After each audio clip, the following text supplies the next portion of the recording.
Kembali lagi di Cerita Cinta Channel. Jangan lupa like, comment, and subscribe ya. Terima kasih. Setibanya di kamar, ia membaringkan Via di sana, lalu memeriksa bagian tubuh jengkal demi jengkal, hendak memastikan apakah ada yang terluka atau tidak.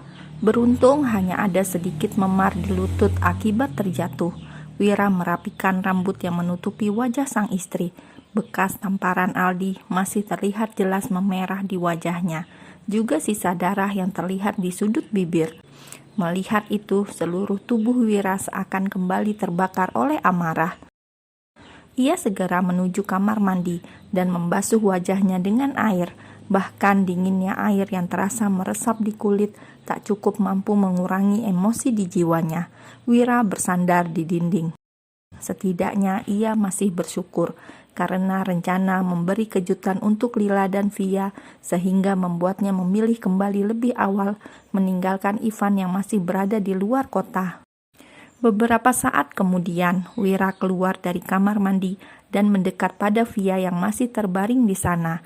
Ia memperhatikan raut wajah sang istri dengan tatapannya yang kosong. Tidak ada suara, yang ada hanya air mata yang enggan berhenti mengalir. Malam itu, untuk pertama kalinya, Wira memberi perhatian lebih pada Via. Dengan sehelai handuk basah, ia mengusap wajah sang istri yang terlihat memar. "Kau mau pulang ke rumah ayah?" Dengan tangis yang tertahan, Via menjawab, "Aku tidak mau Lila melihatku dalam keadaan begini. Dia akan merasa takut." Begitu saja, Wira kembali menarik wanita itu ke dalam pelukannya. "Maaf, semua ini salahku. Seandainya saja sejak awal aku memperlakukanmu dengan baik, dia tidak akan seberani ini." Waktu sudah menunjukkan pukul 9 malam ketika Via sedang terbaring, sedangkan Wira masih duduk selonjoran di sisinya sambil memainkan ponsel dan satu tangannya membelai wajah Via. "Aku sudah menghubungi ibu, katanya tadi Lila rewel, tapi sekarang sudah tidur lagi. Aku bilang kau akan menginap di sini," ucap Wira membuat Via mengangguk pelan. Wira meletakkan ponselnya di atas nakas setelah urusannya dengan seseorang yang sejak tadi berkirim pesan dengannya selesai. Ia membaringkan tubuhnya di sisi Via dan menarik selimut menutupi tubuh mereka. Dalam balutan selimut tebal, Wira memeluk Via dan menjadikan lengannya sebagai bantal. Sesekali ia mengecup kening wanitanya itu. Wira pun berbisik pelan, "Jangan khawatir, aku akan mengatasi bajingan itu supaya dia tidak bisa mengganggumu lagi." Via membenamkan wajahnya di dada sang suami, mencari ketenangan di sana. Wira pun semakin mengeratkan pelukannya. Sudah larut malam, namun Via belum dapat memejamkan mata. Bayang-bayang Aldi masih saja menghantui pikirannya.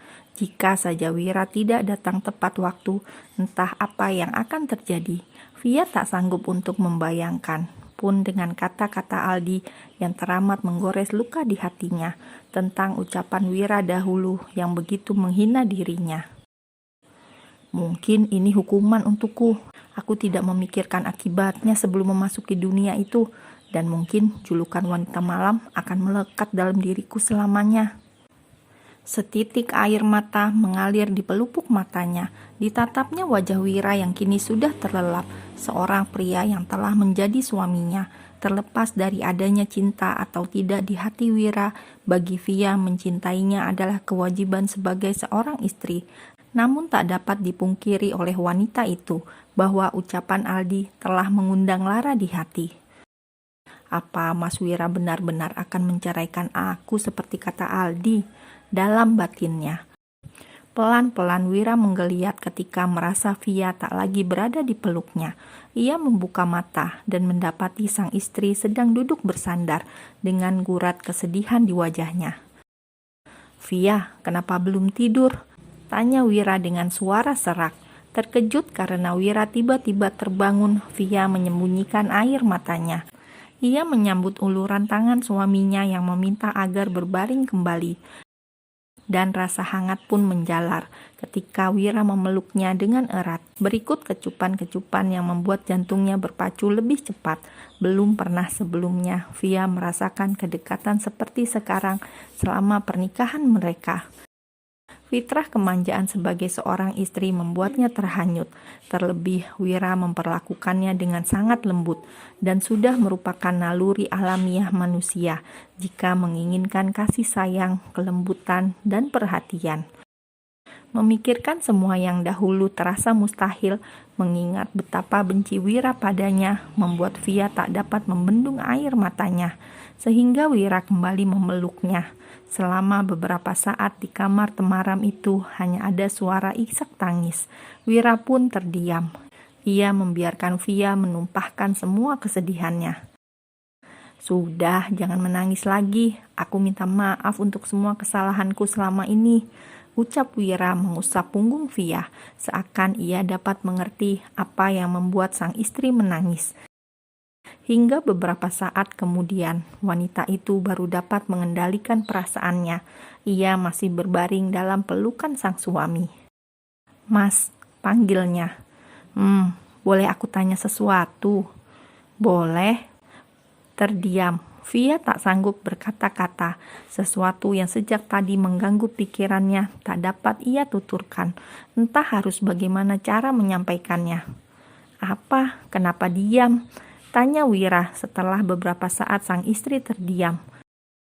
Via menghela nafas sembari memejamkan mata, antara takut dan ragu untuk bertanya. Akhirnya ia memilih menanyakan hal lain. "Mas kenapa tiba-tiba ada di rumah tadi? Bukannya Mas bilang belum jadi pulang?" Wira mengerutkan alis mendengar pertanyaan itu.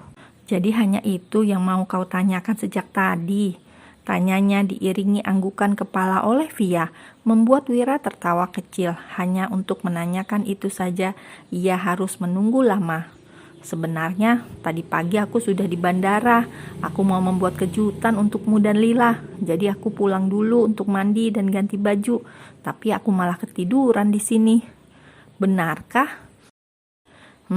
Untung saja aku mendengar suara berisik dari bawah. Kalau tidak, entah apa yang akan terjadi." Wira kembali memeluk dan memberi kecupan sayang di wajah yang baginya sangat manis itu. "Tidurlah, sudah larut malam." "Mas duluan saja, aku belum mengantuk." "Memangnya apa yang mengganggu pikiranmu?" "Tidak ada, Mas," jawabnya. "Kalau tidak ada, ayo tidur." Wira menarik selimut dan menutupi tubuh mereka. Ia kemudian menangkup wajah Via dan menatap dalam-dalam matanya. Tangannya pun terulur membelai wajah sang istri. Dan tanpa berkata apa-apa lagi, Wira mendaratkan ciuman yang manis di bibir. Via yang begitu kaku dalam hal berciuman membuat Wira merasa gemas hingga sesekali memberikan gigitan lembut. Didorong oleh keinginan yang begitu kuat, Wira menatap dalam-dalam mata sang istri yang kini berada di bawahnya.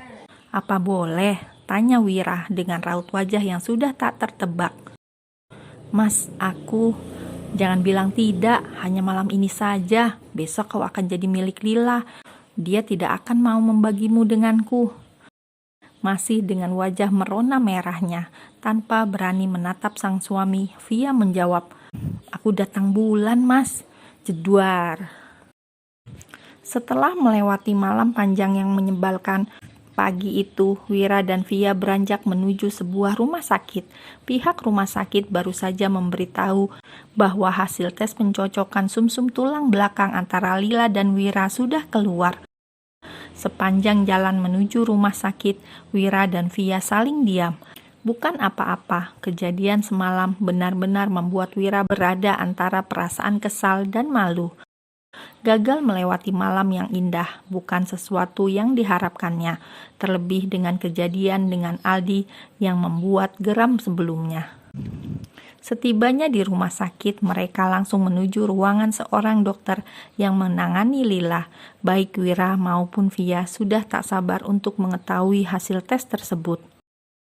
Dengan raut wajah terlihat serius, seorang dokter sedang membaca kata demi kata yang tertulis dalam sebuah kertas putih. Wanita itu melirik Wira dan Via bergantian, lalu kembali terfokus pada secari kertas yang berada di tangannya. "Bagaimana hasilnya, dokter?"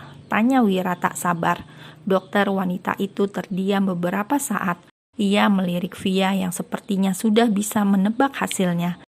Hanya dengan menatap ekspresi sang dokter, bahkan wanita muda itu sudah menitikkan air matanya. "Sebelumnya, kami mohon maaf," ujarnya dengan raut penuh penyesalan. Walaupun hasil tes DNA menunjukkan 99% identik, namun untuk sumsum tulang belakang menunjukkan hasil sebaliknya. Artinya, Pak Wira tidak bisa menjadi pendonor untuk pasien. Bagai mendapat guncangan hebat, air mata Via mengalir semakin deras. Ia telah menaruh harapan besar bahwa putri kecilnya dapat terselamatkan dengan ditemukannya orang tua kandung Lila. Namun ternyata keberuntungan belum berpihak padanya. Lila masih harus berjuang untuk hidup dalam belenggu sebuah penyakit. Begitupun dengan Wira yang terlihat sedih sekaligus terkejut. Laki-laki itu mengusap wajahnya. Walaupun sedih, ia mencoba menenangkan Via dengan menggenggam tangannya. "Dokter, apa masih ada cara lain yang bisa ditempuh? Apa ada pengobatan yang bisa dilakukan untuk menyembuhkan anakku?" tanya Via penuh harap. "Mungkin kita bisa melakukan tes pada ibu kandungnya atau keluarga lain yang memiliki hubungan darah. Dalam artian dengan beberapa kriteria. Dilihat juga dari segi usia. Maksimal usia pendonor adalah 44 tahun. Karena di atas usia itu ada banyak resiko yang mungkin terjadi," terang sang dokter. Baik Via maupun Wira tak dapat berkata-kata lagi. Kecewa, sedih, dan khawatir bercampur menjadi satu. Baru saja mereka memiliki harapan begitu besar akan kesembuhan Lila. Kini harapan itu sirna sudah. Harapan mereka tinggal Sera. Namun Wira tahu betul seperti apa Sera, yang bahkan tak menginginkan kehadiran anak di antara mereka.